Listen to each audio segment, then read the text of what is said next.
ప్రపంచంలో అత్యంత ఎక్కువ ఆలయాలు, కట్టడాలు ఉన్న దేశం మనది. మతపరమైన నిర్మాణాలు కూడా మన దగ్గరే అధికంగా ఉన్నాయి. అలాంటి కట్టడాలను చూడటానికి ప్రపంచం నలుమూలల నుంచి వస్తుంటారు. చాలా వరకు పురాతన ఆలయాలు శిథిలావస్థకు చేరుకున్నాయి. ఎంతో నేపథ్యం ఉన్న కట్టడాలు కూడా నిర్లక్ష్యం వల్ల భూస్థాపితమయ్యాయి.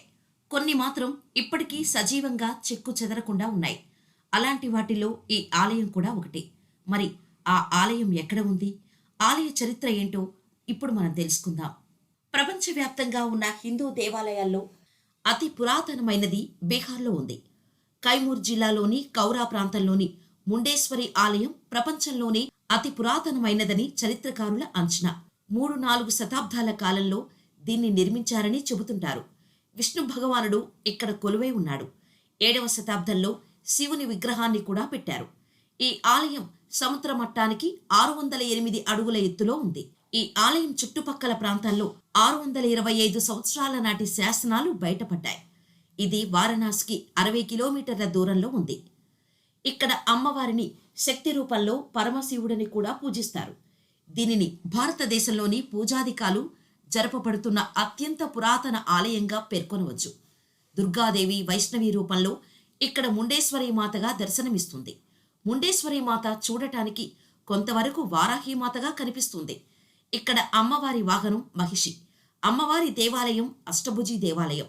దక్షిణ దిశలో అమ్మవారి ప్రధాన ఆలయం ద్వారం ఉండటం గమనార్హం. ఈ ఆలయం యొక్క ప్రత్యేకత ఏంటంటే ఇది ఆర్కియాలజికల్ వారి ఆధీనంలో ఉంది. దీనిని 100 ADలో నిర్మించారు. అంతకంటే ముందు దీనిని 105 ADలో నిర్మించి ఉంటారని, దీనికి సంబంధించినవి ఆర్కియాలజికల్ వారి ఆధీనంలో ఉంది.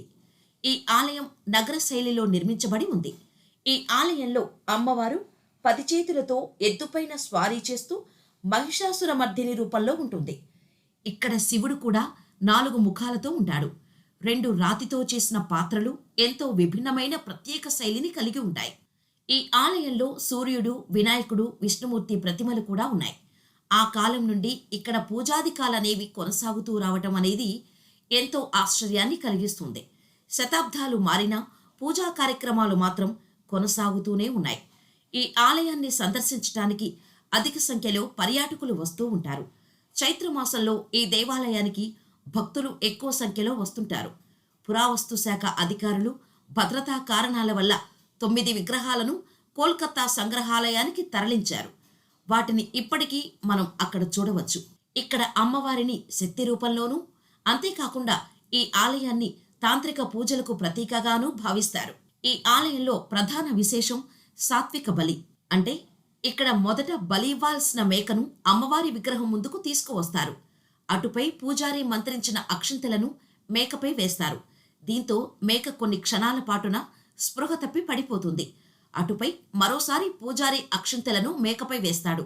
దీంతో ఆ మేక మరలా యథాస్థితికి వచ్చి అక్కడి నుంచి వెళ్ళిపోతోంది.